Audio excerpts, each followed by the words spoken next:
Uma palavra de vida, com o pastor Érico Rodolfo Bussinger.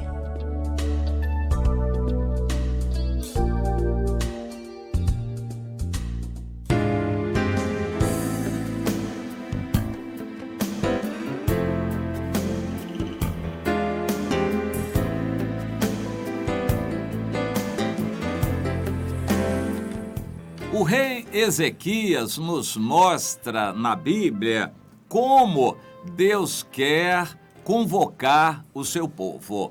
E isto vem a nós como lição do que Deus quer para nós, o povo dele no Brasil, nos dias de hoje. Vamos procurar entender o que aconteceu, depois vamos procurar aplicar. E eu conto com a graça de Deus, a unção do Espírito Santo para você entender isto. O Ezequias pegou um país arrasado. Governos anteriores tinham arrasado o país. O pai dele foi uma praga, uma peste para Israel. Se levantou contra Deus e tudo que podia fazer para despertar a ira de Deus, o rei Acais fez. E até o final do governo dele, ele estragou o país, ele levou o país contra Deus. Isto, de certa forma, tem uma semelhança com o Brasil, os últimos governos do Brasil, que levaram o país na direção de confrontar Deus. Todas as bandeiras bíblicas eram confrontadas nos governos anteriores no Brasil. O rei Acais fez o que pôde para despertar a ira de Deus e confrontar tudo o que Deus havia determinado para o seu país. Mas nem tudo estava perdido. Deus resolveu usar de misericórdia e ele morreu. O rei Acais, o filho dele, Ezequias, assumiu o reinado com 25 anos de idade. E por uma obra de Deus, humanamente falando, talvez uma atuação preponderante da mãe dele, do Ezequias, fez com que ele desenvolvesse um certo temor a Deus. Ali também estava a atuação do profeta Isaías. Provavelmente o Ezequias se apegou ao profeta Isaías e buscou a Deus com sinceridade. O fato é que, quando o pai morreu, a praga do rei chamado Acais morreu, o Ezequias assumiu o reinado. No primeiro dia do seu governo, mandou abrir as portas da casa de Deus que estavam fechadas. O povo estava proibido, na época do rei Acais, de dar culto a Deus. O Ezequias mandou abrir, a seguir mandou purificar o templo, convocou sacerdotes e levitas para voltarem para as suas funções no templo, começaram a oferecer sacrifícios a Deus, segundo era ordenado. E agora no capítulo 30 de 2 Crônicas, eu quero ler alguma coisa.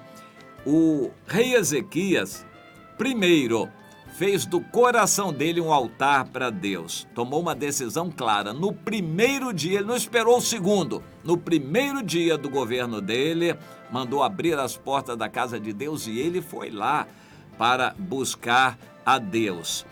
A seguir, mandou purificar o templo, convocou sacerdotes e levitas. A seguir, ele convocou o povo todo. E a convocação do povo foi para que celebrassem a Páscoa no seu tempo.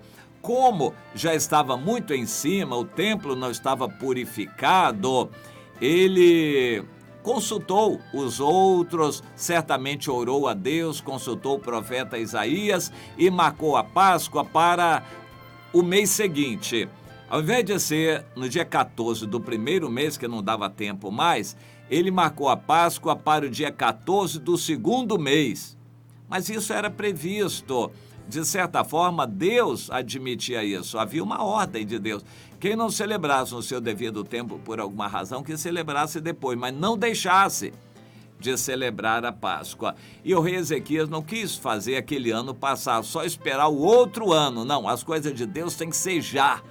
Não dá para fazer a Páscoa agora, porque o templo está impuro ainda. Mas nós vamos marcar para daqui a um mês. No segundo mês, vamos celebrar a Páscoa. E houve, assim, um tempo para mandar mensageiros por todo o seu reino, que era Judá. E de quebra, no reino do norte, que já estava destruído, o reino do norte e a capital Samaria já tinham sido destruídos no ano 722. Nós estamos aqui mais ou menos no ano 701. E então, já uns 20 anos atrás, Samaria já tinha sido destruída. O povo de Israel estava, a maior parte, morto. O povo, na sua maior parte, estava morto. Um pouco foi levado para o cativeiro, mas sobraram alguns pingados de israelitas espalhados ainda pelo país, o reino do norte. E o rei Ezequias mandou convidar a todos eles para virem celebrar a Páscoa do Senhor.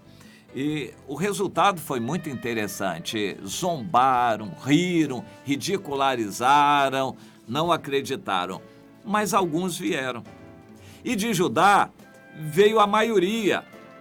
No fim, diz aqui no versículo 12, que se fez sentir a mão de Deus dando um só coração a todos eles para cumprirem o mandado do Senhor, que era celebrar a Páscoa. E então se ajuntou em Jerusalém muito povo para celebrar a festa dos pães asmos no segundo mês, uma grande congregação. E celebraram com muita alegria, ficaram tão alegres que até prorrogaram a festa para ficarem mais tempo louvando a Deus, aquela alegria que há muito tempo eles não tinham na presença de Deus. O fato é que aquele grupo se ampliou, mais e mais pessoas vieram. Eu não tenho dúvida de que pessoas vieram no segundo, terceiro, quarto dias e foram chegando mais e mais, quando os outros, naquela época, com um dia, 2 de viagem, eles vinham às vezes dos lugares mais distantes do país. E assim, quando começaram a ouvir a notícia que o fogo estava caindo, a presença de Deus se manifestava em Jerusalém, pessoas gastaram um dia, 2 de viagem e correram para lá para pegar ainda o restinho. Talvez tenha sido esta a razão pela qual o rei prorrogou por mais 7 dias a festa, e a congregação toda concordou. Isso está no versículo 23. E fizeram com júbilo a prorrogação da festa por mais 7 dias. Eu acredito que no início era relativamente pouca gente, mas o ânimo, a alegria, a presença de Deus contagiaram e foram chegando outros. E eles viram que a coisa estava boa e continuaram para que outros ainda pudessem chegar. E no final, eu acredito que já era a maior parte do reino de Judá e foi uma empolgação só. A presença de Deus se fez sentir. Eles se animaram. Dali por diante, o reino que estava arrasado, o país estava empobrecido, começou a crescer, a se fortalecer. O Ezequias chegou a ser um rei muito poderoso em guerra, em armas e, inclusive, por causa dele, o grande império do momento, naquela época, que era a Assíria, caiu ali em volta de Jerusalém. Deus usou aquele rei Ezequias poderosamente, mas eu quero lembrar, o início dele foi muito difícil. Ele começou com pouquíssima gente, mas começou. Eu queria deixar com você essa lição. Meu irmão, é assim que a gente faz a obra de Deus. Você não fica esperando pelos outros, não, você vai. Ah, mas a gente precisa evangelizar. Meu irmão, comece a evangelizar. Quando você começar, vai vir mais 1, 2, 3 irmãos que vão se juntar com você. Ah, mas nós precisamos orar. Comece, meu irmão, ao invés de ficar falando, comece a orar. Daqui a pouco vai ter mais gente que vem orar com você. Daqui a pouco vai virar uma multidão que vem orar com você. Tomara que isso aconteça no Brasil, que Deus ouça. Mas não fique esperando pelos outros. Não fique demorando. É hoje, no primeiro dia que você está ouvindo essa mensagem, comece a orar. Ah, mas eu não sei o que, não tem ninguém que ora na igreja, a igreja está desanimada. Meu irmão, por isso mesmo, comece hoje a orar. Mas não tem ninguém mais, ore sozinho. Vá para lá, para o templo, marque uma hora, comece a orar. Daqui a pouco alguém vem com você, daqui a pouco vem mais 2, o número aumenta, Deus vai ouvir a oração, vai mobilizando outros.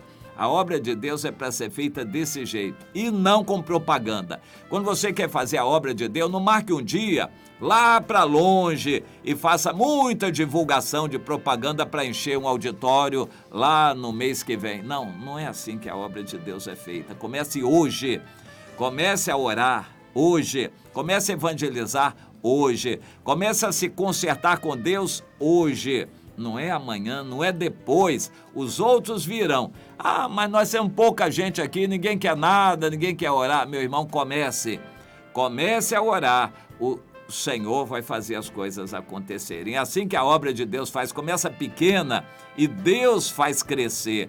O corpo é aumentado pelo Senhor, pela atuação correta, sincera, devota, de todo o coração, daqueles poucos que começam. A obra de Deus nunca é feita com muita gente. Há muita gente só vem no fim, quando tudo já está preparado, quando tudo já está na bênção. Você vai ter que começar por você. Não fique muito esperando pelos outros, não. Você indica qual programação? Eu indico a da Ramá. Web Rádio Ramá. Adorar em Ramá. Culto a Deus. Todas as manhãs, às 8 horas da manhã.